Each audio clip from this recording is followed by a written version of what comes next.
extremely well this evening, and I hope you're excited to carry on with part 2 of the absolutely horrifying Daniel LaPlante story. If you are listening to this and watching this and you haven't watched part 1 yet, I would highly suggest you go and watch that first, because otherwise this video might not make an awful lot of sense to you. So I'll link it in the description box below. Now, with that being said, and of course, as always, without any further ado, let's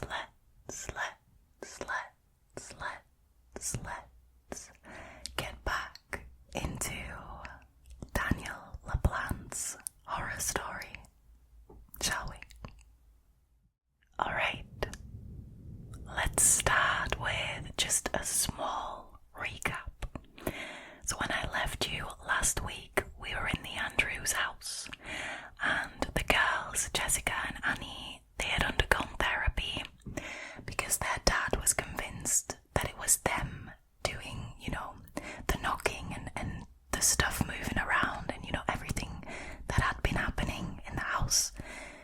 So things quieted down for them for several weeks. But then the knocking started again, and it came from Annie's bedroom, if you remember. So when the girls went to investigate, they found a message on Annie's bedroom wall, written in what they thought was blood, saying, "I'm back. Find me if you can." So when the girls saw this, they were obviously extremely horrified to see that. Not only did they think they had gotten rid of their demon that they had supposedly invited into their house, and they found out that it was still there, but that message alone is just such a horrifying thing to read.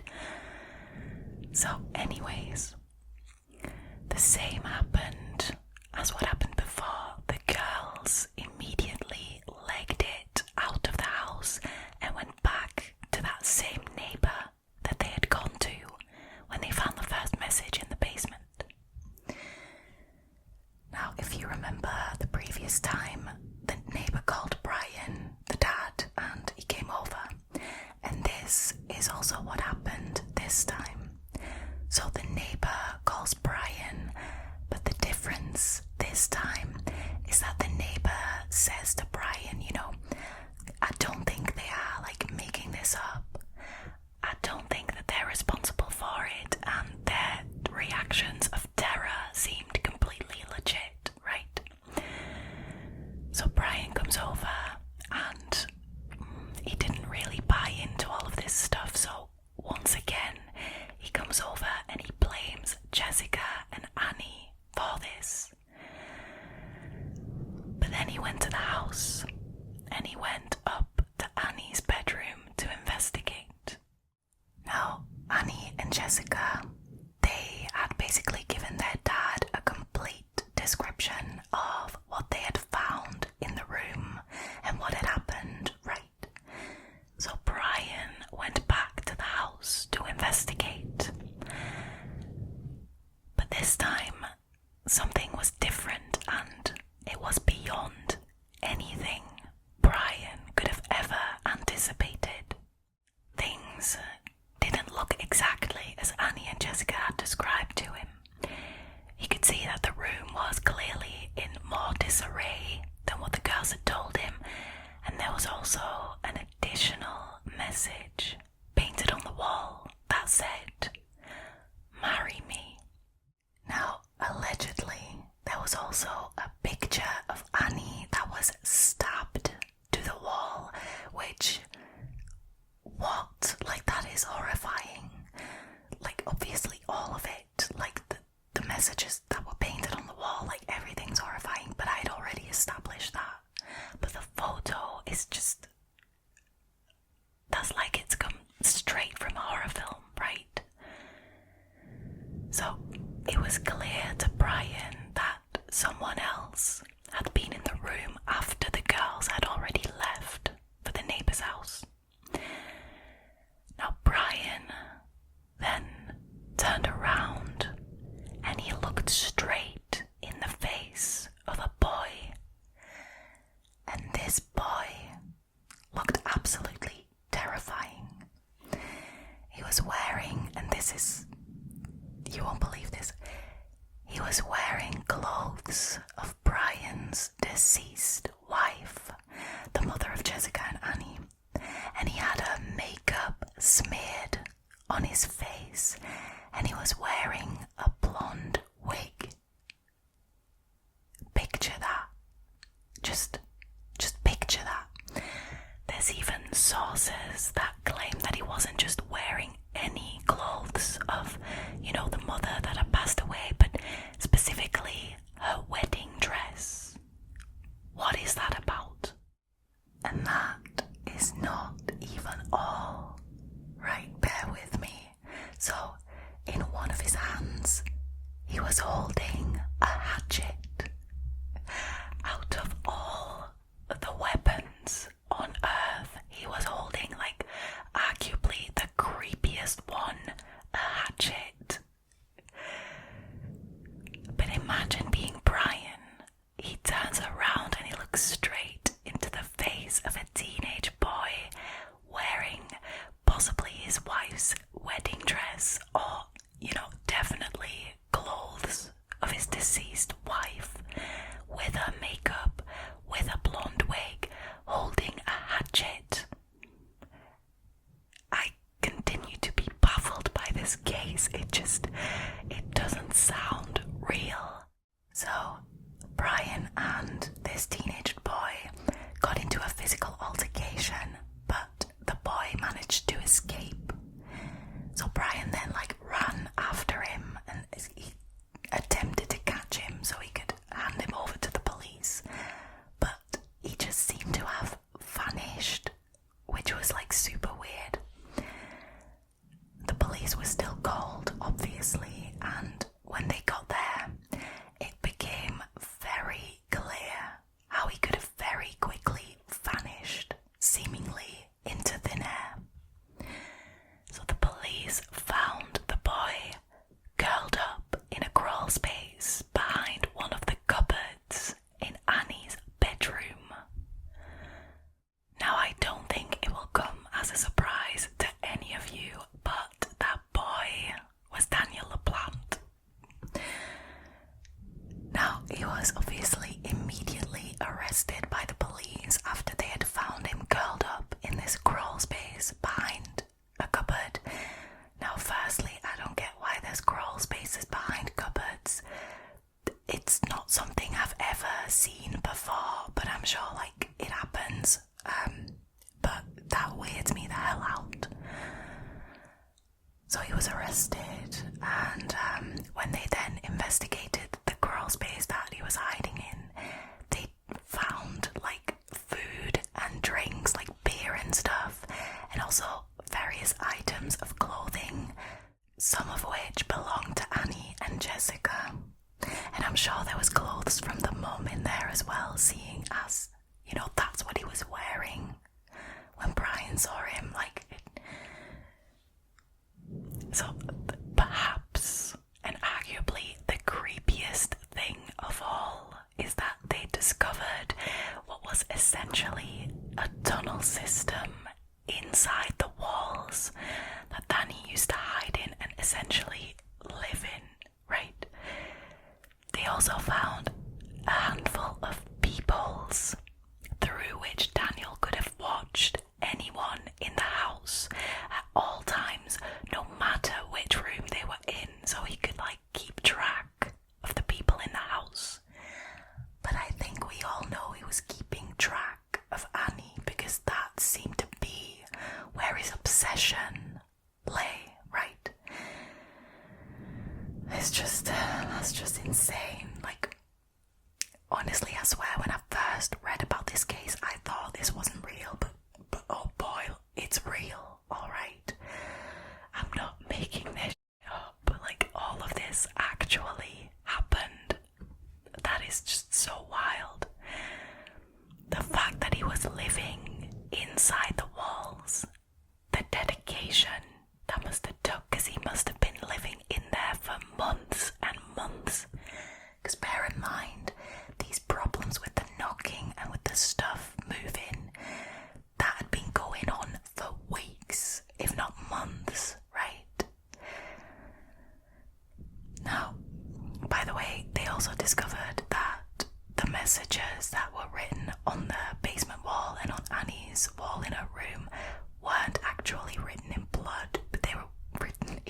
was a minor, right?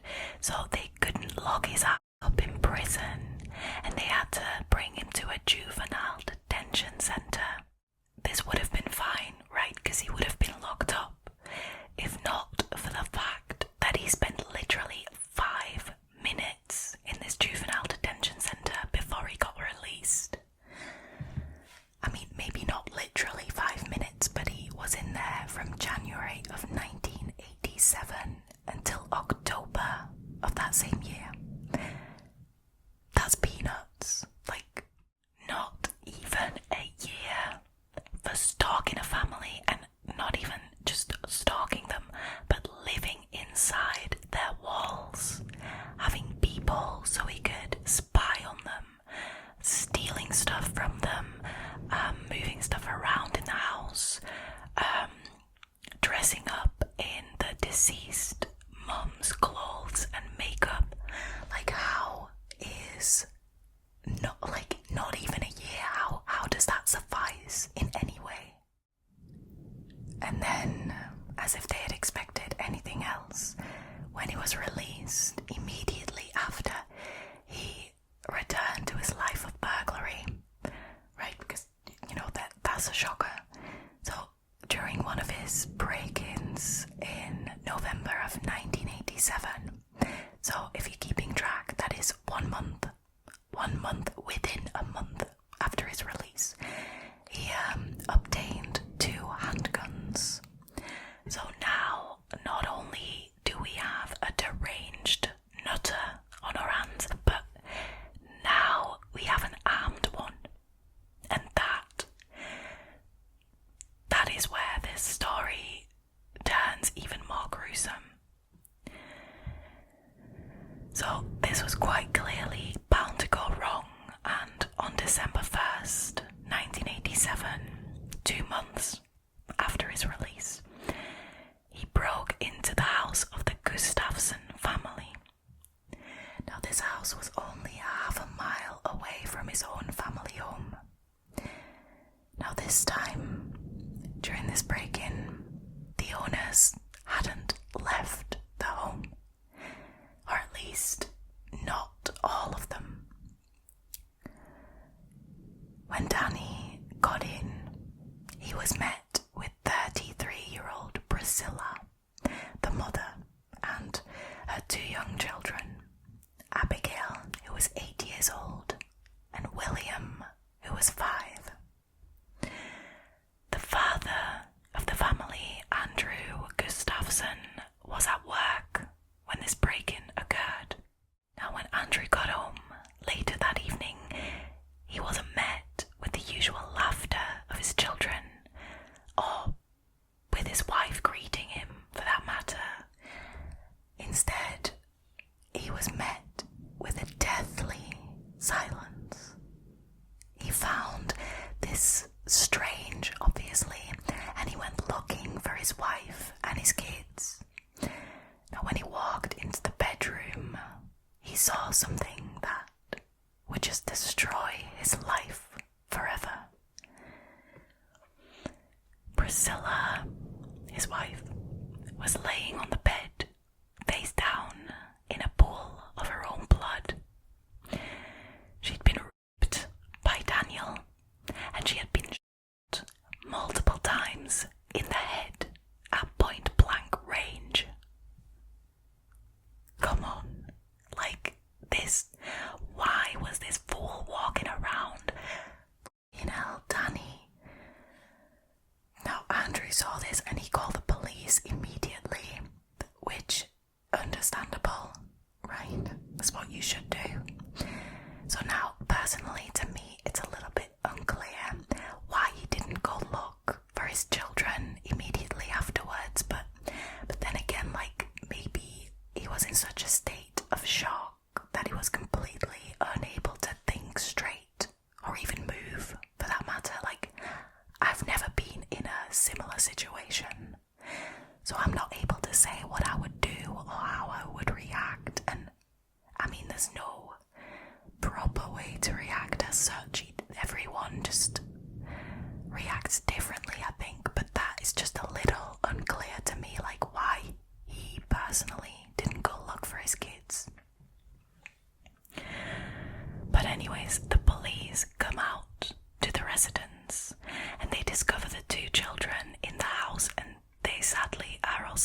deceased. 5-year-old William. 5-year-old William was found in the bathroom upstairs, drowned in one of the bathtubs. Well, no, I say one of the bathtubs. In the bathroom upstairs, there was only one bathtub, and he was found in that, which is coward. Like, I've no other words for that. A 5-year-old, seriously, like. And then it gets worse. So they also had a downstairs bathroom, and when police investigated that, they found Abigail, who was 8, if you remember, and she had met the same fate in the downstairs bathtub. I have no words. These are innocent children. Priscilla was innocent, for God's sakes. Like, I also don't understand how he went from being a creeper, living in people's walls, to just straight up murder. Is it just the fact that he now had a weapon that turned him into a killer? Like, it might suggest that he didn't have the physical strength before not being armed to be able to carry out murder, so he might have done that if he had had a weapon while living in Annie's walls. Who knows? Now, the police also found a handful of items that can be used as restraints in the house, which kind of supports a theory that LaPlante held the family at gunpoint and restrained them, and then he probably took out Priscilla first to get rid of the biggest threat as soon as possible. Yeah, and then to kill a 5 and an 8-year-old, for him that was then an easy job, right, with the mum out of the way. Now, police wasted no time, which good for them, because I've heard different things in different stories, but in this particular case, they wasted no time, and the manhunt for Daniel began. Now you gotta bear in mind that at this point his face was plastered all over the news, and they were doing everything they could to catch him fast before there were more victims, right? So meanwhile, our friend Danny, he had broken into yet another home a few towns over. So basically what he tried to do was kidnap the woman whose house it was in her own car to be able to flee the area that way, because he obviously realised what he had done, and he realised that the police would come for him very, very soon. Now, by some miracle, this woman escaped, right? But he did take her car. And because his ugly mug was literally all over the news, he was spotted by someone who recognised him, and they alerted the police. Now, luckily they caught him very fast, because approximately 48 hours after the manhunt for Daniel had begun, he was discovered hiding. That's what he does best. Not in a crawl space, but in a dumpster this time, so in and amongst the other trash, where he belongs. Now, a year later was Danny's trial, and he got sentenced for these murders, the triple murder, and he got 3 life sentences for them, which, well done, courts. I mean, that's what he deserves, to just rot in a prison cell for the rest of his life. Now, he's still in prison to this day, and since he's been in there, he's shown like 0 remorse for what he's done. Like, nothing, no apologies, just nothing. In fact, he actually continued to be an annoying bugger in prison by trying to sue the courts multiple times for violating his rights. His rights. Daniel LaPlante, the guy who lived in somebody's walls for knows how long and murdered a woman and her 2 children. He wanted to sue guards for violating his rights. I just don't have the words. Now, in one case, he said that the prison didn't respect his religious rights because all of a sudden he was a practicing Satanist. Because what else? I mean, he weren't going to be a Christian or a Muslim or a Buddhist. And apparently he needed like a load of materials to carry out satanic rites. And the prison, of course, didn't give them to him because, you know, who knows what he needed. Like, it wasn't like he was asking for a Bible or for a Quran. No, he was asking for materials to carry out satanic rites. Okay, now, 2017 rolls around, and remember how I said earlier that he hadn't been apologetic or remorseful at all? Well, I lied, because in 2017, all of a sudden, when Daniel can appeal for a reduced sentence, all of a sudden, he's just found his conscience. Isn't that convenient? And now, all of a sudden, Daniel is extremely apologetic and remorseful, which, very convenient, Danny. Not suspicious at all. So when he appealed for this reduced sentence, he had to make a statement, and his literal statement was, "I do not have the words to fully express my profound sorrow, but I am truly sorry for the harm that I have caused from the..." This next bit is just too much, right?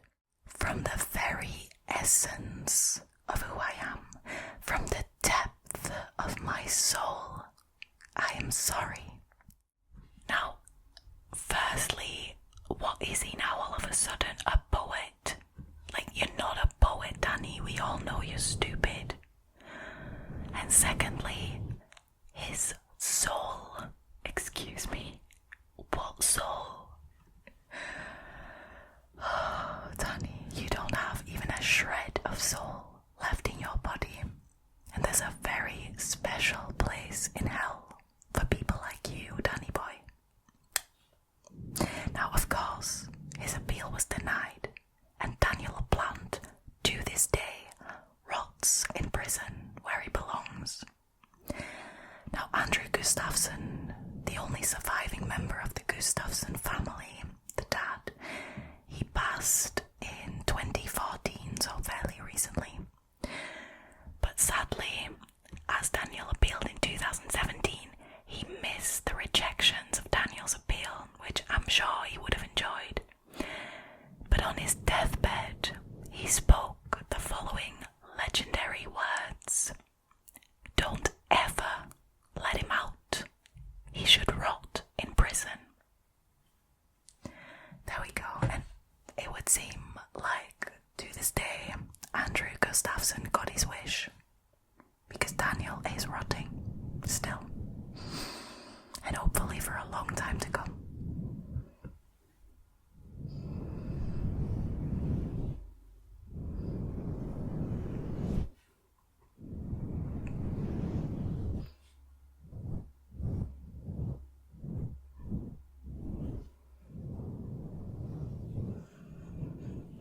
Right, that was the story of Daniel LaPlante. The story that seems to be coming straight from horror films or novels, but it's not, it's real. I hope you enjoyed this video. I hope you, well, I think enjoyed this story is a wrong choice of